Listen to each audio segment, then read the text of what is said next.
दक्षिण कश्मीर के पहलगाम निर्वाचन क्षेत्र से विधानसभा चुनाव के लिए भाजपा के उम्मीदवार सोफी यूसुफ, जो कि जम्मू कश्मीर भाजपा के संस्थापक सदस्यों में शामिल हैं, उनका कहना है कि भाजपा पूरी कोशिश करेगी कि 44 से ज़्यादा सीटें हासिल कर सके और अगर ऐसा नहीं हुआ तो वो विपक्ष में बैठना पसंद करेगी और लोगों के लिए काम करेगी। आइए जानते हैं देयर नाइट न्यूज़ से की गई खास बातचीत में उन्होंने और क्या कुछ कहा।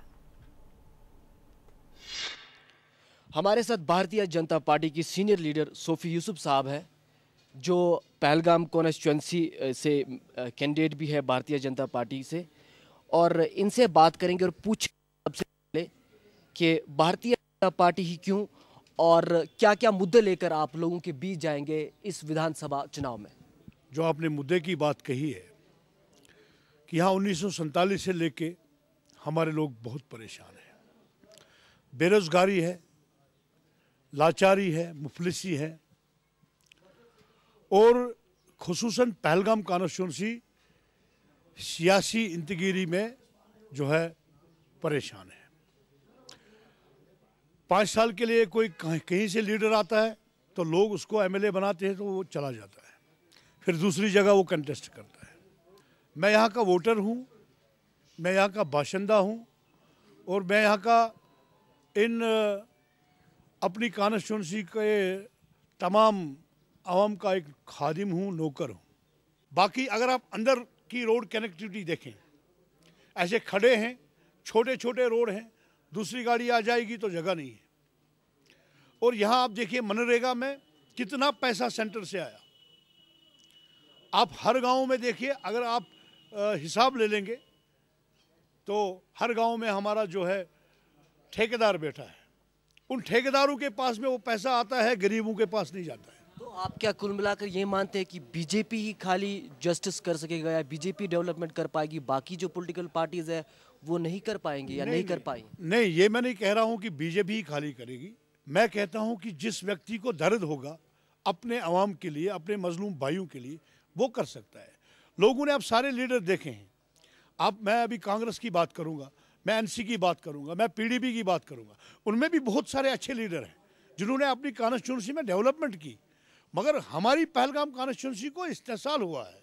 हमारी पहलगाम कॉन्स्टिट्यूंसी में यहाँ 2 लाख नौजवान बेरोजगार हैं। अच्छा, ये बताइए, जब बीजेपी सत्ता में आएगी वो तो तब की बात है, लेकिन अभी बीजेपी की जो छवि है जम्मू कश्मीर स्टेट में, वो जम्मू में अलग है, कश्मीर में अलग है। उसका कारण शायद कुल मिलाकर इसलिए भी है कि जम्मू में आप एक बात करते हैं, जब आप कश्मीर पहुंचते हैं तो फिर आप दूसरी बात करते हैं। ऐसा क्यों? देखिए, पहले तो मैं आपको ये बात कहूँगा कि हम यहाँ कश्मीर में एक बात नहीं करते हैं और फिर दूसरी बात दिल्ली में करेंगे। हम जहाँ दिल्ली की बात करेंगे वही कश्मीर में बात करेंगे। हम जो बात करेंगे वो डंके की चोट पे बात करेंगे। यहाँ की सियासतदानों ने एक हाथ में नमक, एक हाथ में रुमाल रखी है। वो यहाँ कश्मीरियों के साथ एक बात करते हैं, जब वो दिल्ली जाते हैं उनके साथ दूसरी बात करते हैं। जम्मू में आप आर्टिकल 370 के एब्रोगेशन की बात करते हैं और कश्मीर जब आते हैं तो आप डेवलपमेंट की बात करते हैं। ऐसा क्यों? देखिए, आर्टिकल 370 जो है, हम उस पर बात करते हैं।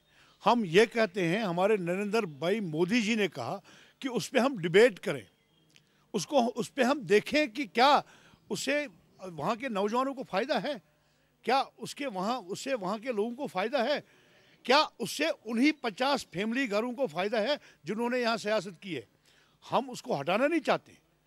जम्मू में तो किसी ने नहीं कहा कि हम उसको हटाएंगे। तो कुल मिलाकर ऐसा माने कि आर्टिकल 370 को बीजेपी एक कम्युनल डिवाइड पे यूज कर रही है जम्मू कश्मीर के बीच? नहीं, आर्टिकल 370 नरेंद्र मोदी जी ने कहा कि हम डिबेट करेंगे। मैं आपको यही कह रहा हूं कि आज अगर 8 लाख नौजवान बेरोजगार हैं, वो उसी की वजह से है। मैं कहता हूं, मैं कश्मीरी हूं, बीगे मुस्लिम, अनंतनाग का रहने वाला हूं। मैं कहता हूं कि इस पे बहस करिए। मैं ये नहीं कहता हूं उसको हटा दीजिए, मैं कहता हूं इस पे बहस है। अगर उसको अवाम का फ़ायदा है उससे तो ठीक है, अगर नहीं फ़ायदा है तो आगे की सोचेंगे। आप मिशन 44 की बात करते हैं, लेकिन बीजेपी का अगर मैंडेट देखें, चाहे जम्मू की बात करें या कश्मीर की बात करें, कुछ ऐसे चेहरे नहीं दिख रहे हैं कि आपका मिशन 44 सक्सेसफुल दिखे। जिससे तो किस बुनियाद पे आप 44 मिशन की बात कर रहे हैं? आपने कहा कि क्या मैं कैंडिडेट नहीं हूं, मैं इस काबिल नहीं हूं कि मैं आवाम की खिदमत करूंगा। मेरे जैसे इस कश्मीर में हज़ारों लोग हैं। यहाँ पे क्या रखा है कि जिसका बाप मिनिस्टर होगा, जिसका बाप चीफ मिनिस्टर होगा, उसी का बेटा जो है मिनिस्ट्री करेगा, उसी का बेटा एमएलए बनेगा। आप गरीब खानदान से चुनो ना, आप गरीब खानदान से, ग्रास रूट से चुनो उन लोगों को जो आम की खिदमत करना चाहते हैं, वो हमारे पास है। हमारा मिशन 44 बिल्कुल 100% कामयाब होगा। 23 दिसंबर को जब वोट गिने जाएंगे, उस वक्त आप देखेंगे कि 44+ भारतीय जनता पार्टी का मिशन कामयाब हो गया। सोफी साहब, एक अहम सवाल जो है, जो हम समझे नहीं, अगर बीजेपी मिशन 44 का दावा करती है तो एक तरफ आपकी सीनियर लीडर दिल्ली से आकर सजाद लोन से मिलते हैं, थर्ड फ्रंट से मिलते हैं, बाकी लोगों से मिलते हैं, तो क्या अपने दम पर आप 44 पूरा नहीं कर सकते? नहीं, देखिए, मेरे हिसाब से तो सजाद लोन के साथ कोई नहीं मिला। मैंने कम से कम, मैं फाउंडर मेंबर हूँ यहाँ, तो कम से कम मुझे भी बोलते हैं कि भाई हमने सजाद लोन के पास जाना है। सजाद लोन के पास अपनी राजनीति है, दूसरे लोगों के पास अपनी राजनीति है, हमारी अपनी राजनीति है। बाकी जब हम गवर्नमेंट बनाने जाएंगे, उस वक्त हमारे साथ कौन आएगा, कौन हमारे साथ गवर्नमेंट बनाएंगे, तो जब हमें लगेगा कि ये इस काबिल हैं, ये हमारी तरह ही लोगों की खिदमत करेंगे, उनको हम वेलकम करेंगे। इसमें सजाद लोन की बात ही नहीं है, इसमें किसी की बात नहीं है। हम अपने बलबूते 44 मिशन जो है अचीव करना। पार्टी मिशन 44 की बात करती है, उसका मतलब मेजॉरिटी वो दावा करती है, तो आपके लिए सीएम कैंडिडेट के कोई चेहरे दिख नहीं रहे हैं जम्मू कश्मीर स्टेट में? देखिए, हमारे पास सीएम कैंडिडेट का पहले ही जिक्र नहीं होता है। हमारे पास जब हमारे एमएलए जीत के आ जाते हैं, वही फैसला करते हैं कि किसको सीएम बनना चाहिए, और जिसको आवाम में छवि ठीक हो, जिसको पब्लिक में छवि ठीक हो, चाहे वो छोटा व्यक्ति क्यों ना हो, उसको सीएम बना सकते हैं। अच्छा, एक अहम सवाल, बीजेपी का मिशन 44 अगर सक्सेसफुल नहीं होता और उसके बाद आप तब भी सरकार में आते हैं, तो आप नेशनल कॉन्फ्रेंस या पीडीपी के साथ जरूर अलायंस करेंगे, तो तब आप लोगों को क्या जवाब देंगे, जबकि अभी आप मोदी वेव और मिशन 44 के नाम पर लोगों के बीच जा रहे हैं? अगर बीजेपी अपने बलबूते पे सरकार नहीं बनाएगी तो हम अपोजिशन में रहने के लिए तैयार हैं। हम किसी के साथ अलायंस नहीं करेंगे। अगर हमें कोलिशन में रहना पड़ा तो हम अपोजिशन में, कोलिशन से रहने के लिए हम ज़्यादा मजबूर नहीं हैं, हम अपोजिशन में रहेंगे और अपोजिशन में रह के लोगों के मसालों को उजागर। अगर आप अपोजिशन में रहने के लिए तैयार है, तो आप ये थर्ड फ्रंट जैसे, सजाद लोन जैसे मीटिंग्स और ये बाकी प्रॉक्सी कैंडिडेट्स क्यों खेल रहे हैं? वो मैंने पहले ही कहा ना कि थर्ड फ्रंट कहीं है ही नहीं। मैंने पहले ही कहा कि पहले हिंदुस्तान में भी, लोकसभा में भी, पूरे हिंदुस्तान में बना था थर्ड फ्रंट, आज उसका नाम है कहीं। और मैं आज आपको गारंटी से कहता हूँ कि थर्ड फ्रंट कहीं पे नहीं है, और थर्ड फ्रंट न रहेगा, न था, न है। शुक्रिया हमसे बात करने के लिए। कुल मिलाकर सोफी यूसुफ का ये मानना है कि बीजेपी जो है पूरी जोर शोर से मिशन 44 के लिए काम करेंगी, और अगर वो मिशन 44 कामयाब नहीं कर पाते, वो अपोजिशन में रहना पसंद करेंगे, लोगों के लिए काम करेंगे।